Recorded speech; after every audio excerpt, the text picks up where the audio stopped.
Hello and welcome to crack academy. My name is Shashank Roy और फिर से एक नया टॉपिक आपके लिए लेके आए हैं एक्सप्लेन सीरीज से। नाउ इस पिक्चर को आराम से देखिए। फैंसी Gazan children boycott divest sanction against Israel.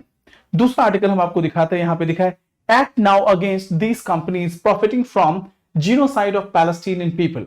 ये एक मूवमेंट चलाया गया है। इस मूवमेंट में बातें की जा रही है कि उन सारी कंपनीज को बाइकआउट कीजिए जो इजराइल पैलेस्टीन वॉर से बेनिफिट हो रहे हैं। नाउ इसका इंडिया से क्या रिलेशन है, इसका इंपॉर्टेंस क्या है, हमने क्यों इस आर्टिकल को लिया है। Now accusation against Ranjit Hoskote. Ranjit Hoskote कौन है? रंजीत होसकोटे एक इंडियन पोएट है, क्यूरेटर है, जिनके ऊपर एलिगेशंस लगे हैं एंटी सेमेटिज्म के।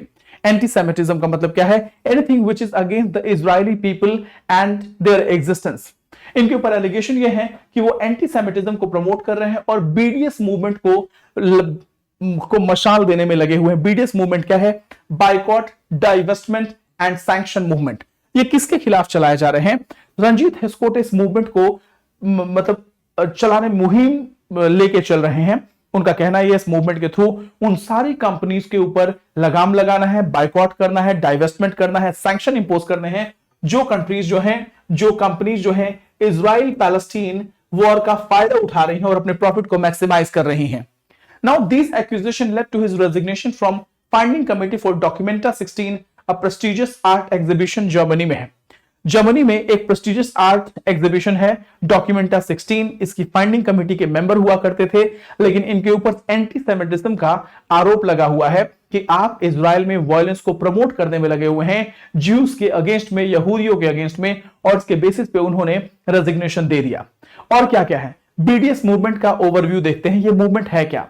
ये मूवमेंट बेसिकली अगर देखें तो ये ग्रासरूट मूवमेंट है जिसको 2005 में लॉन्च किया गया लगभग 170 पैलेस्टीनियन ग्रुप ने मिलकर।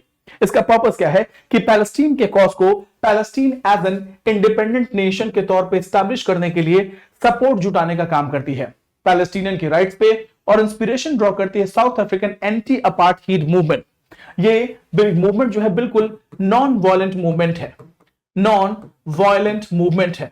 यह मूवमेंट हमारे महात्मा गांधी से भी इंस्पायर्ड है और इस मूवमेंट में पैलेस्टीन की 170 ग्रुप जो हैं साथ मिलकर काम करती हैं और इंटरनेशनल लेवल पे अवेयरनेस फैलाने का काम करती हैं, लोगों को जागरूक करती हैं और बताती हैं कि प्लीज आप किस तरीके से पैलेस्टीन के कॉज को सपोर्ट कीजिए और टू नेशन एस्टैब्लिशमेंट को प्रमोट कीजिए। और क्या करते हैं? इसका गोल क्या है? इसका गोल यह है कि movement aims to pressure Israel non violently until it compiles with international law. International law को इजराइल के लिए फोर्स करना है, कंपेल करना है, लेकिन इसमें वायलेंस का कहीं भी यूज नहीं है। यह अपने तरीके का एक अनोखा मूवमेंट है। यह मूवमेंट बिल्कुल पीसफुल है, इजराइल को अग्रेसिव प्रोवोक करने के लिए नहीं है। इसका यह है कि एक तरह से सविनय अवज्ञा आंदोलन है। आप परसुएट करते हैं नॉन वायलेंट मींस के थ्रू कि इजराइल पैलेस्टीनियंस को भी जीने का हक दे। कुछ स्पेसिफिक गोल हैं जैसे ending the occupation of Gaza, recognising the right of Palestinian people और इनके रिफ्यूजी इश्यूज को भी एड्रेस किया जाए। ये काम है बीडीएस गोल का।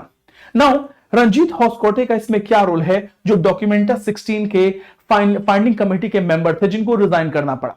रंजीत होसकोटे ने बीडीएस इंडिया पिटीशन 2019 में साइन किया था और protesting a discussion on Zionism and Hindutva hosted by consulate general of Israel in Mumbai.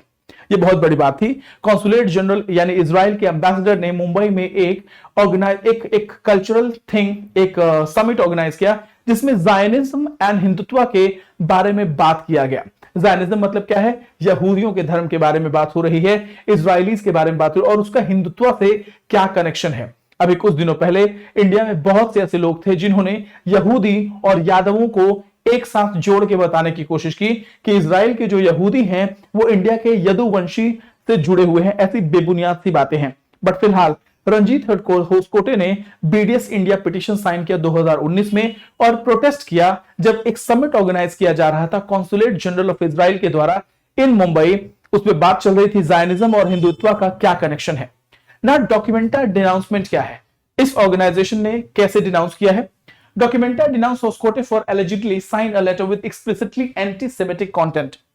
Documenta 19 ने रंजीत होसकोटे से अपना रेजिग्नेशन मांग लिया है, उनको एक्सपेल कर दिया है क्योंकि उनको इस बात पे ऑपोजिशन है कि आपने anti semitic, anti Israeli movement को पूरी तरीके से सपोर्ट किया है, उस डॉक्यूमेंट को साइन किया है और इसके चलते सारे मेंबर जितने भी कमेटी के थे उन सारे मेंबर्स को स्पेशली जिन लोगों ने इस डॉक्यूमेंट को साइन किया था उनको रिजाइन करना पड़ा।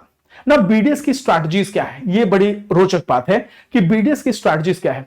सबसे बड़ी बात क्या है कि ये इंडिया के बिल्कुल सिविल डिसोबीडियंस मूवमेंट की तरह है। इंडिया के सिविल डिसोबीडियंस मूवमेंट की तरह है। इस मूवमेंट में क्या है, सबसे पहले ये बीडीएस मूवमेंट में जो प्रोटेस्टर्स होते हैं वो पीसफुली प्रोटेस्ट करते हैं।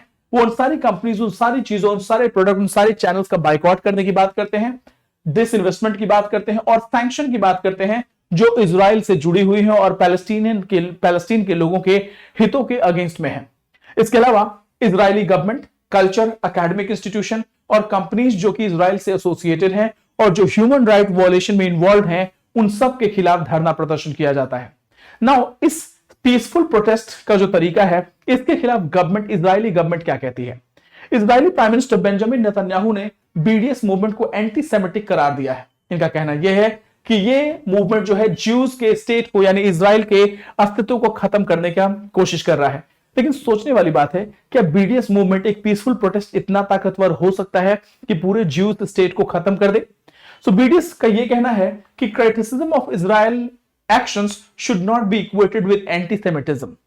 एंटीसेमिटिज्म एक अलग चीज है जहां पे आप इजराइल के एग्जिस्टेंस और इजराइल के अस्तित्व को मिटा देना चाहते हैं, लेकिन इजराइल के एक्शंस का क्रिटिसिज्म जो है वो जस्टिफाइड है and it should not be counted as antisemitic. इसको यहूदियों के अगेंस्ट में नहीं माना जाना चाहिए। हम तो एक लेजिटिमेट क्रिटिसिज्म कर रहे हैं इजरायली गवर्नमेंट का। नाउ इस पूरे के पूरे बीडीएस मूवमेंट का बाइकॉट, डिसइन्वेस्टमेंट और सैंक्शन मूवमेंट का क्या इंपैक्ट है इजराइल की इकोनॉमी के ऊपर। मेजरिंग द इकोनॉमिक इंपैक्ट की अगर बात बोले तो ये चैलेंजिंग है। बहुत से ब्रांड हैं, जो सेलिब्रिटीज हैं, जो इसके बाइकॉट को प्रमोट करते हैं, लेकिन अगर देखा जाए तो बहुत से लोगों का मानना है जो बीडीएस मूवमेंट को क्रिटिसाइज कर, उनका कहना है कि ये कोई बहुत बड़ा खतरा नहीं है और इजराइल को इससे परेशान होने की जरूरत नहीं है। नाउ इस आर्टिकल में हमने यही बात करी है रणजीत होसकोटा के बारे में, बीडीएस मूवमेंट के बारे में कि किस तरीके से अफ्रीका के अपार्थाइड मूवमेंट और इंडिया के civil disobedience movement, non violence protest का जो है तरीका अपनाया जा रहा है पैलेस्टीनियन के द्वारा, और रणजीत होसकोटे का नाम आया, इसीलिए यह आर्टिकल इंपॉर्टेंट हो जाता है। इसी के साथ इस आर्टिकल को यहीं खत्म करते हैं। नए टॉपिक के साथ मिलेंगे, तब तक के लिए thank you so much. May God bless you all. जय हिंद, जय भारत।